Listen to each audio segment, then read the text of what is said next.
Some skeptics of the Book of Mormon might be concerned about the use of the word Christ, the Greek form Christos, Christ, in the Book of Mormon. During the pre-visitation times, before Christ came to the Americas, that would have been contemporary to Old Testament. So the first use of the word Christ is in 2 Nephi chapter 10, verse 3 by the prophet Jacob. And he states that the angel that visited him called him Christ. I'll just open to it actually.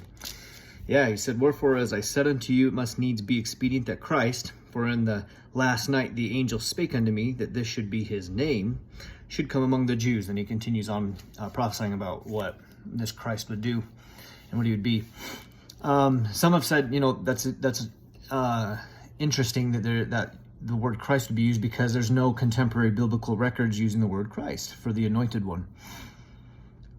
Something that's interesting, though, to consider is Nephi in chapter 1, verse 2 said that he was going to provide a record. I'll just read it. I won't even try to quote it. He says, oh man, come on. He says, "I make a record in the language of my father, which consists of the language of the Jews and the language of the Egyptians." And then later in Mormon chapter 9, who was the actual compiler of all the records over a span of almost 1,000 years, this is what he called it. He said, "And now behold, we have written this record according to our knowledge in the characters which are called among us the Reformed Egyptian, being handed down and altered by us according to our manner of speech." And so if you look up Reformed Egyptian, they'll say, well, there's no archaeologic evidence found in the Americas of Egyptian or anything conclusive. But Mormon said that this looks like it was a pretty kept closed language. This was something that was taught father to son. It wasn't widely distributed, and these records, as you read in the Book of Mormon, were kept very hush and very, very